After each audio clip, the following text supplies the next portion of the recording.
Hey guys, how's it going? Hope you're having a great day. Another Monday, so off to another start to another week. Hope you guys are off to a good start. My injury is feeling a lot better. I can sneeze now without it almost killing me. Still have to be careful though with the strength training. So gotta be smart, gotta let it heal properly before I push again, because last Monday was when I first pushed and then really screwed myself up. So I am taking it easy. That's because I am older and wiser and I've finally learned. Hey Aunt, how's it going? So thought I would talk about starting up your dream business, if that's something that has occurred to you. Maybe it's a thought in your head. Maybe you're already starting on that, making the steps to make that happen. Hey Teresa, how's it going? So I thought I'd talk about that because there are some really common reasons why people never do it. And I was researching some of these reasons, and a lot of the reasons were thoughts that I had when I was thinking about starting my business. So I thought I would talk to you a little bit about that and how I overcame those different issues. Hey Rich, how's it going? So when I first became a personal trainer, almost 20 years ago, yep, almost 20 years ago, man, I feel old. Hey Ray, how's it going? So when I first started personal training, I just knew deep down that someday I wanted to make it into something bigger, something that had more of an influence. So I knew that I wanted to have my own business at some point. I wanted to have my own studio where I could train people the way I wanted to train them. And, you know, that was a thought in my head, but it was a very kind of distant thought, like, yeah, one day that'd be cool. And then as I went on with my training and got into group fitness training, took a nutrition course and that kind of thing, I started thinking more and more about having my own studio, and it was starting to become something that was really on my mind, and I was thinking, yeah, I definitely want to do this. I went to a friend of mine. She was doing a kind of a business presentation about how she started her business. Hi Angel, how's it going? That was Rachel and I went to it and she got me so fired up. I was like, oh, this woman did it. She started right where I'm going to be starting financially and all that, and I can do this. I was so fired up. And that was kind of the last little kind of push that really made me think, okay, I got to make this happen. Hi Shauna. So even though I was fired up and I was ready to go, really wanted my business, really wanted my studio, I hesitated, and which is perfectly normal, totally normal. If you give yourself a second, you will hesitate and your brain's going to start talking to you about why you shouldn't be doing this, because your brain's main function is to keep you alive, which means protecting you from things that could do you damage, so things that scare you. If something's scaring you, your brain's going to try to talk you out of that, because your brain senses that as something that could lead to ending your life. So obviously this wasn't going to end my life, but because I was feeling those feelings of fear, Angel, I just saw you wrote, hi back. Hi Alyssa. My brain was telling me reasons why this probably wouldn't work and was trying to talk me out of taking that scary step. Luckily, I did finally take the step, but it took me some time because I had to wrestle with a few things. So some of the more common things, and some of these things came up for me quite a bit. So one is you're not sure you want all the responsibility. And that was kind of a big one for me. I kind of really wrestled with that because I thought, you know, do I really want to be completely responsible for a studio and everything, you know, everything that comes with that? Is that really something I want to do? Hi Jay, because I absolutely loved teaching group fitness. I loved being in the fitness industry, loved learning about nutrition, loved what I did.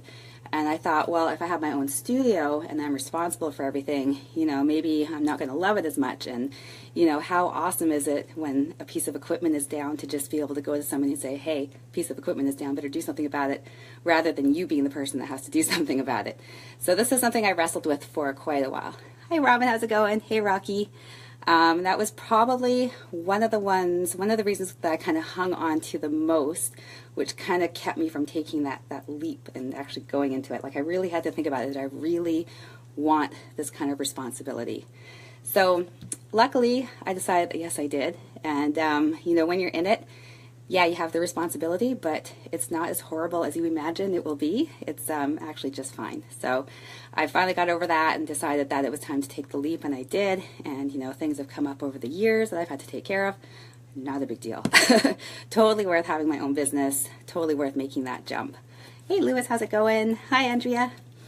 So the next one is you like the security of a set monthly income. And yeah, how nice is that? You know how much money you're getting every month, definitely getting that check, you know, it's guaranteed sort of thing. And that is a nice feeling to have. That's nice to know that you've got that security. But is it worth it if you're always thinking, oh, I'd rather be doing something else? You know, I don't really want to be doing this.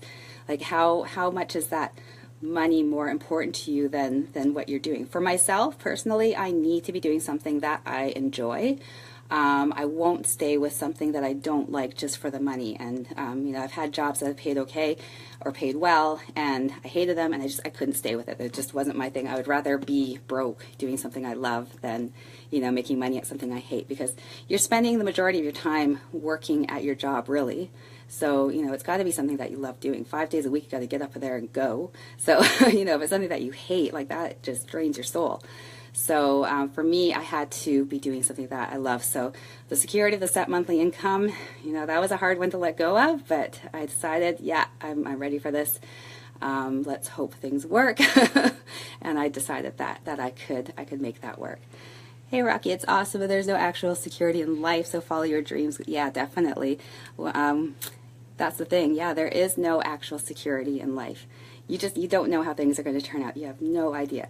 I could have stuck with a job that was paying me well, which I almost did, my lab job. I could have stuck with that and been safe and secure until the owner sold the company, which he did, and everybody got laid off. And then we had a group of people in the biotech industry trying to find work all at the same time. It's not an easy thing to do. So, you know, that's what would have been my fate if I had stayed with something that I didn't really like and didn't take that leap and go for my dream. So, you know, there's something right there. Nothing is guaranteed. You're totally right, Rocky. You just need to take that leap and, you know, do it. Another big one is the cost. Now, the cost was something, you know, obviously I was aware of, but it wasn't something that really played on my mind as something that was going to be an obstacle. I didn't have money. I knew that. I wasn't going to be able to fund this myself. I didn't have a rich boyfriend or anything like that. Like, there's no one to fund this for me. But I knew that I could apply for a loan. I knew that there were things out there to help people start small businesses if need be. Like, there are resources out there. So for me, that wasn't really something that slowed me down or made me, you know, overthink things at all. I figured I'll apply for a loan, you know, get a line of credit, get some more credit cards, you know, whatever I need to do. I need access to money. Once I get my business running, I'm going to start making money. I can pay it back. So, you know, you're going to always make more money. You can always pay things back. So for that, the cost of it didn't really stress me out until I was in my business for about a year and realized that I did not ask for a big enough loan. Money was running out. Business was slow. Got a little bit scary. I had a really wonderful friend jump in and help me out, and I was able to pay him back. So, you know, you make things happen, right? So, yeah, the cost of it, don't wait until you have the money to do it, because that's probably never going to happen. Like, you try to save up money and something always happens. You end up spending that money somewhere else, and you're always thinking, oh, I want to save money for my dream. Just go and make things happen. You know, I asked for a loan at a bank that I had been with for a long time. I had a business account with. I had incorporated my business in 2008, ran a business from 2008 till 2012 that did well. And so everything was fine with that bank, and I was pretty sure, you know, I'm going to get a loan from this bank, no problem. So I asked them for a loan, and they said no. I'm like, what? Like, I've been with you guys for how long? And, you know, I was up on all my payments. I wasn't, you know, I wasn't owing them anything. Like, everything was good. I was shocked that they turned me down. And the reason for turning me down was that apparently I had access to too much credit. So I guess that makes you a risky person to loan to. So left that bank, literally walked across the street to Van City, went in there, applied for the loan thinking, I've never banked at this bank before. Nobody here knows me. But, you know, these guys said no. I got to keep asking, see who says yes. So I applied for a loan at Van City, and about a week later got the phone call saying, yeah, you're approved. We're going to give you that loan. So there you go. Turned out that I should have asked for more, but still it got me started, and I was able to jump in and start my business.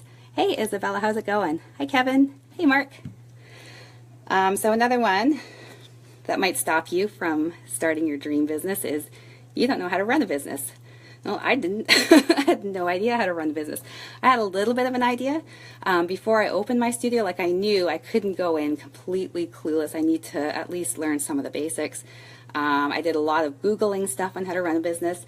I actually bought a license to run a boot camp. That was my first business that I ran because the boot camp was already up and running. It was already a name that was known. I figured this way I would get a really good idea of what happens behind the scenes, what kind of stuff I'm going to need to do to keep a business running. So I thought that would be a really good experience for me. So I did that for about 4 years, learned a lot, and then decided, okay, I'm feeling confident. I think I can do this. And that's when I decided to open my studio and kept the boot camp going for a little while, but soon realized, actually quickly realized, running 2 businesses like that at the same time was not for me. It was not working out. So I ended up stopping the boot camp business and just focusing on my studio, which was a really good decision because I was running myself ragged there for a while. Hey Jody, how's it going? Hey Twinda, how's it going? I'm not sure if I pronounced your name right. Sorry if I mispronounced it. So just because you don't know how to do something doesn't necessarily mean that that should stop you, because you can always learn. You can learn it. You can Google things, you can check things out on YouTube, you can talk to friends who are doing things similar to you, find out from them. I learned a lot from Rachel. You know, you can learn how to do it. Don't wait until you know how to do everything, because that's never going to happen. You're never going to know how to do absolutely everything. You're going to start your business, you're going to do the things that you can do, you're going to find out real quick which things you're not good at, and you're going to figure out how to do them, or you're going to hire people to do them. So, you know, you'll get through it. You know, in a perfect world, I would have taken a business course and I would have been more prepared, sort of thing, but, you know, I didn't need to do that. You know, you jump in, when you leave yourself no choice, you figure it out. And that goes for a lot of things. So if someone asks you to do something and it's something that maybe makes you a little nervous, maybe someone asks you to do a public speaking engagement and makes you nervous, don't think about it. Just say yes. You'll figure it out when it's time to do it. You'll figure it out. So don't say no to opportunities that are right there just because you don't know everything yet, because you'll figure it out. Another one is you're afraid the business will take over your life. It will. That's what your business does. It takes over your life. I often compare it to having kids. You know, you now have this thing that requires all of your attention. You need to, you know, build it, make it grow, make it successful. It's going to take over your life. That's all there is to it. And they say it usually takes about 3 to 5 years before a business starts to break even or make a teeny tiny bit of a profit. So it's, you know, you got to be in it for the long haul, and yeah, it's going to take over your life. So you need to know how important this is to you. I knew for myself, this is what I wanted to do. This is what I wanted to jump into. I didn't care how much time and work it was going to take. This was going to be my life. But if you're thinking, you know, of your dream business and it's like, yeah, I wouldn't mind doing that, but I don't want to have to put in a ton of time, don't do it. Wait until you're ready to dedicate all of your time and your energy to it, because it definitely takes over your life, especially for the first little while. And then as it grows and as you start to get more customers and that kind of thing, then you can start teaching people how to run your business the way you want it ran, and then you can slowly start to step out of that business. So that's kind of like the ideal ending, is that you build up the business, you teach people how to run it so that it runs the way you run it, and then you can step out and do what you want. Personally, I absolutely love working in my business. I'm doing exactly what I want to do. I'm so happy. But if you're wanting to, you know, get out of your business a little more quickly, then you're going to want to focus on teaching people how to run your business the way you want it ran. Hey Andrew, how's it going? You took a business course, it was clueless, but it's because it didn't apply to your specific career. Oh, that's interesting, because I often wondered that, like if I had taken a business course, if it would have helped me with an actual fitness business, or if it would have been just a little bit too broad. Yeah, that's interesting. Thanks, Andrea. Hey Stephanie, how's it going? And so the last one that I'm going to talk about, because I got to get going pretty soon, you're afraid of the competition. So that can be something that could hold you back. It wasn't something that really entered my mind. I've always kind of been of the mindset that there's enough business out there for everyone, because even if your business is similar to somebody else's business, there's lots of fitness studios out there, lots of spin studios. Your particular brand, you, that is what's unique about your place. And you're going to appeal to some people, and other businesses are going to appeal to other people. So, you know, I know my demographics are really happy with the way I run my studio, the type of music I use, all of that kind of stuff. And I know that they're attracted to what I provide. That's why they come to me. That's why they don't go to the other studios that are downtown, because they're not looking for that type of workout. It's not because one's better than the other. It's just what appeals to somebody. So, you know, your brand will appeal to certain people, and the people that it doesn't appeal to, you don't want those people, you know, using your service anyways. So never be afraid of the competition. Have faith in yourself. If you know that you've got a good product, a good service, you're doing, you know, the best you can, you're being authentic, you will attract the business that you need. So don't worry about the competition. If you're afraid of the competition, you're never going to jump in because there will always be competition. But it's not something to worry about, believe me. So that's a bit about it. I gotta set up for the next class. So, you know, if you've got a dream, just go after it, you know. I didn't think that I would ever do something like I did. I didn't think I'd ever start a business. It just, you know, if you had told me this like 30 years ago, 20, 30 years ago, I've been like, yeah, right, I could never do something like that. But, you know, as I started training to become a personal trainer and learning about nutrition and fitness, I just knew deep down I wanted to make something bigger. I knew that this was the thing that I was supposed to be doing, and that's where the momentum started. And I just went for it. Would all you like your business? Would like what your business is now? Yeah, and I think old me would have been shocked because old me was not into fitness at all. Why would I have a fitness studio when I hated fitness? But yeah, I think you know, the whole idea behind my business, and you know, the people who come here, what I've created, I would have been very impressed. I would have thought that it wouldn't have been a possibility, but I would have been quite happy with it. So definitely, you know, it really goes with my beliefs and that kind of thing. Hey Juan, how's it going? Hi AO, how's it going? So that's about it. I got to get going to set up for the next class. Hope that helped you guys out. If you've got any questions or comments, please feel free to leave them. If you want to message me and talk some more, I'm always available for that, or I try to be. Sorry, Ange, we haven't talked yet on the phone. We got to make that work sometime soon. Hey Keith, how's it going? So have a great evening. Enjoy the rest of your Monday, and I'll talk to you again real soon.